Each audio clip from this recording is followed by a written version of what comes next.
Thank you for coming. Would you mind just saying your name and your interest in this, and then we'll hear from you about your submission. Thank you, Mr. Dunn. Kevin Dunn, General Manager of Frankston Taxis, and our interest is as an MSP. Thank you. So we have your fairly detailed submission. I wonder if you would like to talk to it generally for a few minutes, and we'll probably have some questions. Certainly. I think possibly we could argue that the inquiry is long overdue, and the escalation of issues and concerns within the industry, perhaps dating back before the National Competition Policy Review, has come to a head with this inquiry. From the perspective of a small NSP such as us, we can only hope that the outcomes will afford us the opportunity to fully realise plans for our company and all those associated with our company.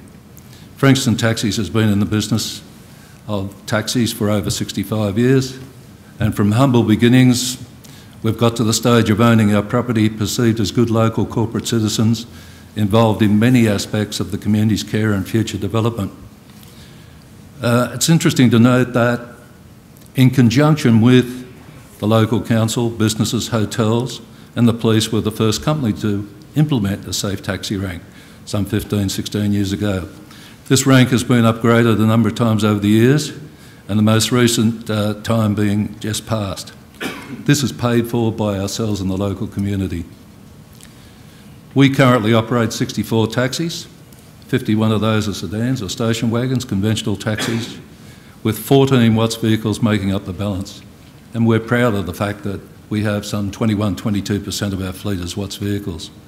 Snapshot of our company is that we've, as we said, small company, 11 permanent employees, 44 shareholders, and our targeted area within the boundaries of the outer suburban area, approximately 130,000 residents. And we'd like to think that we had 180 active BOLEs. That's not quite the case at the moment. We are one of the first companies to differentiate ourselves with a distinctive logo which reflects the areas in which we operate. And over the years, we've gained a reputation for quality service, which we believe is reflected in the surveys conducted by the DOT/VTD. Notwithstanding this, we continually strive to improve. Our Watts booking allocation system and vehicle roster system is first class in providing a service which is the envy of many in the metropolitan area. We have a first class dispatch system as well as all the necessary state-of-the-art equipment that goes to make up a taxi operation. We have the ability to carry out our own training, which includes a real module with mentors. Our trainers and mentors are all certified trainers, and we intend to provide, or we're looking to provide, a Watts training curriculum in the near future. And perhaps as a final comment to that, I also make the comment that we do support the VTA submission. So our concerns, of course, are perhaps, as a lot of people may have said today, that we see that the current draft report would have the effect of devaluating the assets of our owner-operators. The influx of new licences, PBOs, etc., I don't think are to a benefit of the company. The centralised booking service has been tried and failed, which doesn't mean that it wouldn't be a success in the future, but we find it difficult to understand when we're operating a service of the quality that we currently do, why our Watts vehicles would be moved away from us to a centralised booking service. And of course, the boundaries have been an integral part of us allowing us to provide this quality service over the years, as well as mandatory NSP affiliation. The bottom line to us as a network service provider is that if in fact we lost our 14 Watts vehicles to a centralised booking service, if in fact there was unlimited access of PBOs into our area, if in fact we lost the boundaries, it's conceivable that at a financial level our company would cease to operate. So, do you see it as providing any offsetting opportunities? No, I don't really see that there's any offsetting opportunities. I mean, we've got a situation now, as I say, where we look to being part of the local fabric of our area. We interact with the council, we interact with the police, we interact with the various disability groups in our area. if in fact, as I said, we lost 14 vehicles out of our 64, the financial impact upon the company would be such that we wouldn't survive. And I don't say that lightly. I mean, it's not with 11 staff that we've got numbers of people that we can reduce or do away with or not have. And that, of course, is also complemented, the Watts booking service, by the subsidy we get for the PWBS scheme to help us provide that level of service. And your business doesn't have the ability to adapt to a rejigging of the rules? I mean, people sometimes underestimate their capacity to adapt. Well, perhaps. You know, you look at it and think that, to start off with, if you've got, and I come back to the point about the financial aspects of our business,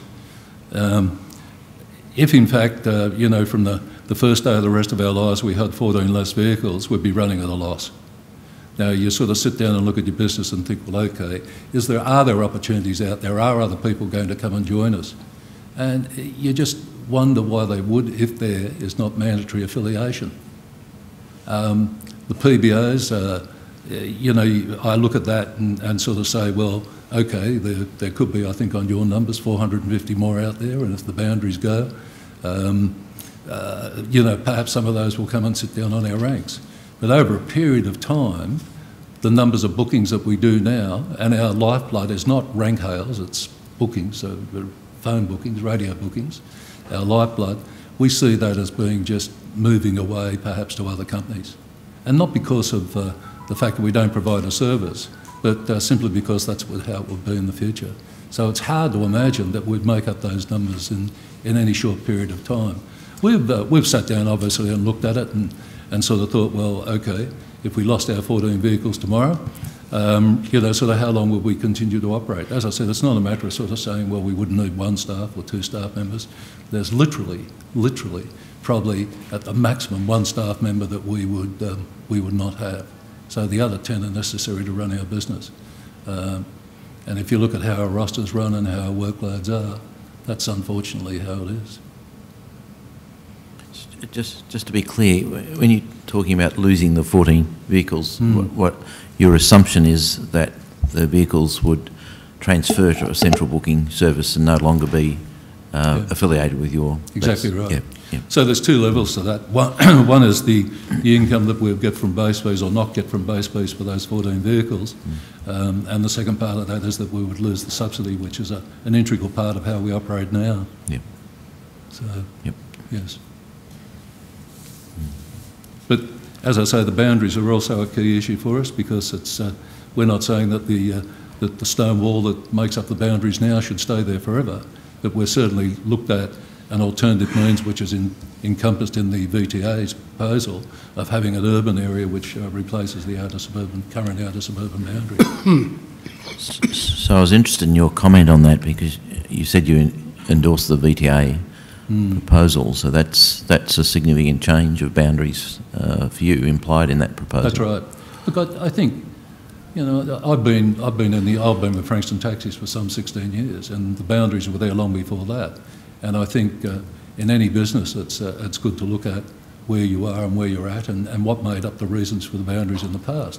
And from what I can gather from talking to people with a lot more experience in the industry than me, I mean, the boundaries used to be all-encompassing. There were small boundaries all over Melbourne at one stage.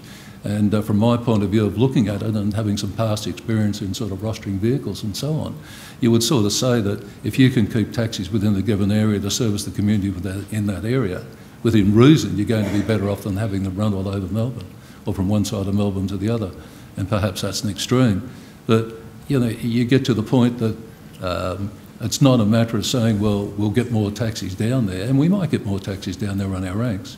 But we're going to have people down there that don't know our area, don't know our clients, and the rapport that we've built with our clients over that period of time we wouldn't be involved as in the corporate level perhaps after a period of or the community level after a period of time that we are now.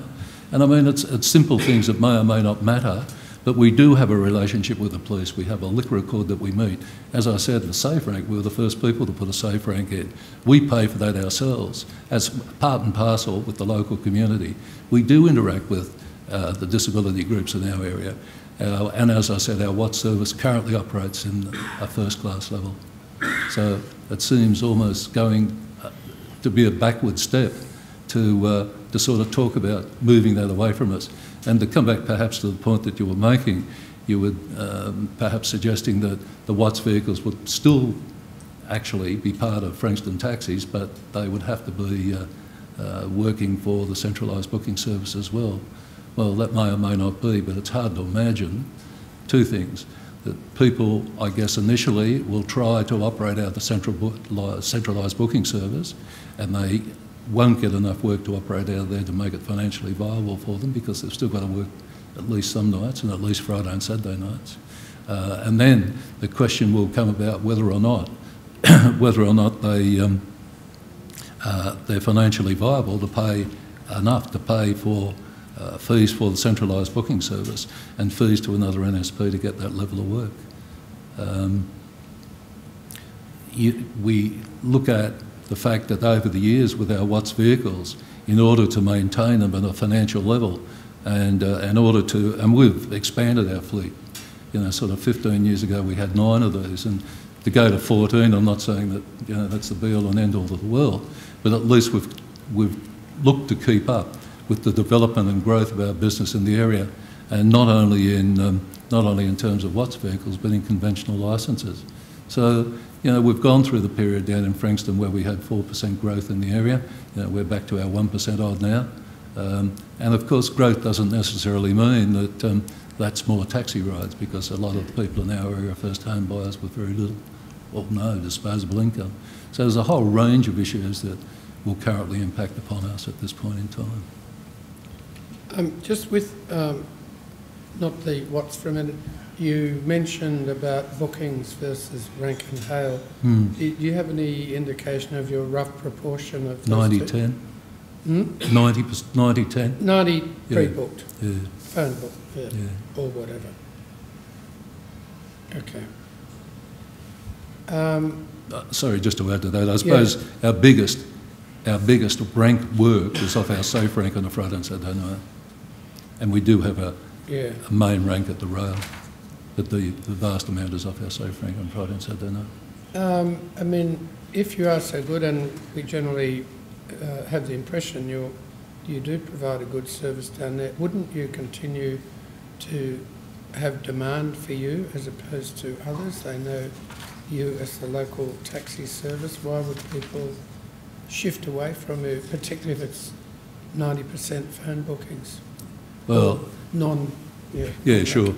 I think even if they didn't shift away from us, we're talking about financial viability and sort of saying, well, okay, if we haven't got our Watts vehicles there, 14 of them, like 20% of our entire fleet, how long can we sit there and sort of wait for the finances to come good, if I can put it that way, or to get other cars there to replace them?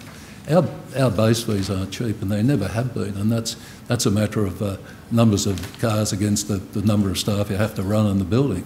Yeah. Our shareholders have always opted to pay that level of base fee simply because they respected the service that was provided to them. Now, that's not necessarily going to be true of PBOs or anyone else. And I'm not suggesting that any of the others will move away from us out of conventional vehicles. They may or may not, I don't know. But it's the Watts vehicles that I have a prime concern about.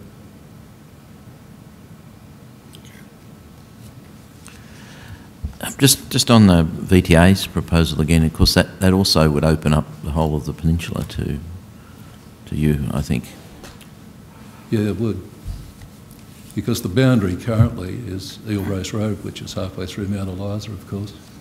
And but the converse is true, that our area would be opened up to the peninsula.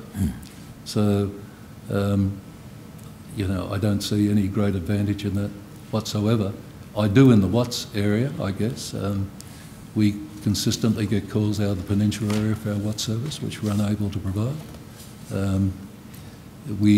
Perhaps if the area was opened up to us, we'd be inclined to see could we put on more Watts vehicles and service that area, but we can't as it stands. How much potential do you see for shared ride services? heard from people this morning about that. It would seem to me in a down... conventional taxi? No, particularly with your 14 watts, thinking of that. Yes, but particularly if the peninsula was opened up to you, it would seem to me that would offer quite a lot of potential. We've got a reciprocal arrangement with Peninsula now that's sanctioned by the V2D, where on Friday and Saturday night we do work each other's ranks, or we can work each other's ranks. And that means that we don't travel the distances backwards and forwards empty. And that's been in place probably for 10 years, I guess. And we also, the same principle applies whenever the safe rank is working, which is before and after public holidays and so on. Shared rides, or HOVs as we refer to them with our Watts vehicles, we have an active marketing campaign to build the level of those up on a Friday and Saturday night, and it's been very, very successful. I mean, it becomes a catch-22 that you get a Watts vehicle, or what is then a HOV vehicle at that point in time, are sort of going into the city, so we lose that from our local area for a couple of hours. And that's the way it works. And also we're very conscious of the fact that while there's not a lot of Watts requirement after hours, that we do have a roster-on system to ensure that we've always got vehicles in our area for people that do want a Watts vehicle. But the HOV component of our business has built up steadily over the last years.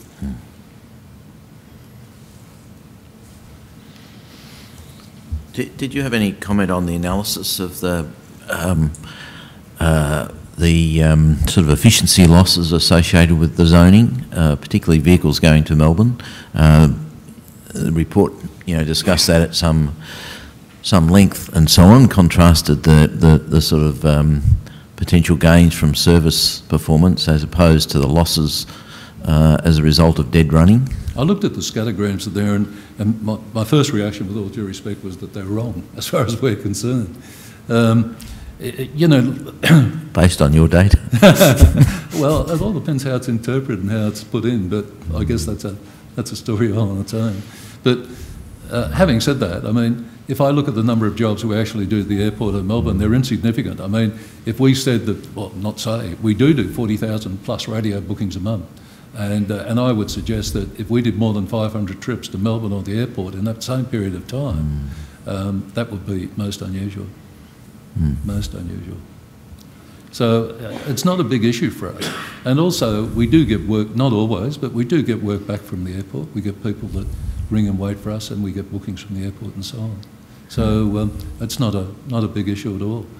And you could argue, I suppose, that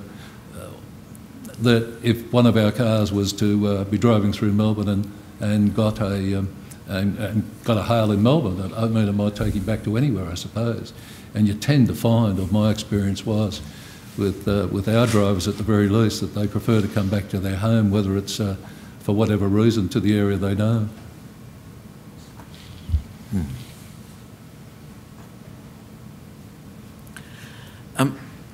Just another general question, really. You're operating as a cooperative? No, we're a proprietary limited company. Proprietary limited company. I changed that 15 years ago. But maybe like a cooperative. Like a co-op, yeah, sure. It does seem to me the manner of operation is quite different from the bigger companies these days. Would you agree with that? Is that good or bad?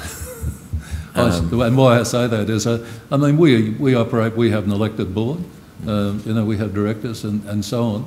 Well, there seems to be a greater involvement in service performance. Well, I think there always will be with a smaller company. I'd say as a general rule, I spent 22 years of my life with a major national company, and the same comment was always made of us, that you're almost better to go and work with a little local company where you're going to talk to the owner, provider, than you were to come along and talk to Mo Nicholas. I think that's just one of those things that we are close. We're close to the coalface. I mean, our directors drive. Our training officers have been ex-drivers. They work in the area. They know the area. Our dispatch people, the people that work in our dispatch area, are all local people that know the area. And I think we're just closer to it. I mean, for argument's sake, I handle, if we ever get a complaint, for the complaints that we do get, I handle those personally. So I think that's that's just the difference, and it's not a criticism of the major companies. I think it's just a matter of how it is, that we are closer to the coalface. We are the people that go along and talk to the council. We are the people that go along and talk to the police. We are the people that go along and talk to the disability groups and do presentations for other groups. You know, we are sponsors of the local football club. I think all those things go in to make up a local taxi company. And handling of safety issues, how do you do that? In terms of safety issues, well, all our cars obviously have the mandatory alarms and so on. And what would happen if one of our, what we call an M13 was set off, that would literally mean that our senior operator would stop whatever he or she was doing at that point in time. The police would be notified immediately. We would then dispatch the closest cars to assist at a cautious level and ensure that the driver was all right as far as we could until the police arrives. So that's literally how we work. If it's a B12, which is what we call the lesser of the alarms, where the driver might feel that he's perhaps at risk of intimidation or something, we have a whole system in place to talk to that driver and to find out where he's actually going, notwithstanding the fact that he could be logged somewhere, and we have GPS in the cars, obviously. But we're very, very aware of our responsibilities towards safety, towards the drivers. We don't have a lot of issues, thank heavens, although perhaps they're going to increase, who knows? But that's how we work. An alarm, an M13 alarm takes priority in our NSP in the dispatch area every time. Police first, followed up by as many drivers as we can send to the location. Can I just go back? I think you said it fairly clearly, but just to go over it once again, with the Watts, and your belief is they would leave your network and then there would then be a loss of income, and that they're not obvious cost savings you'd make because there are economies of scale, more or less, in the network, such that you'd just have fewer people paying for the network than at present, and not much cost savings as a result of that. Yeah. Yeah. Okay. I might just add to that if I could. I mean, we talk about our Watts service, and over the years we've worked very, very hard to get to a system that we've got now. And what happens with it in terms of allocation of work, and we do up to 600 lifts a week across our 14 vehicles. And we get all that work, we put it in, we know most of our clients very well, or at least the agencies they're working with, and we allocate that work first thing in the morning to all our vehicles. We have our vehicles broken up into groups of types of vehicles, capacity of vehicles, driving skills in the area they cover, and so those jobs are allocated to the vehicles at between 6 and 7 a.m. every morning, so that the 14 vehicles start work with perhaps a book of work for the day. After that, you get to the point of sort of saying, well, what we call ready to ride, that people will ring up and want to go to the doctor or go out for a coffee or whatever they want to do.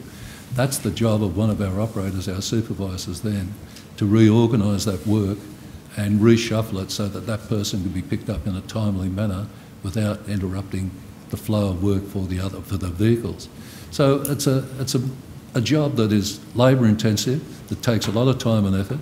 We've been doing it, well, all the time I've been there, 15 odd years, and perhaps before that in a similar vein, but it works very, very well, and it provides a high quality service to our customers in the community. But that's basically the essence of how it works. Well, thanks very much for coming along today.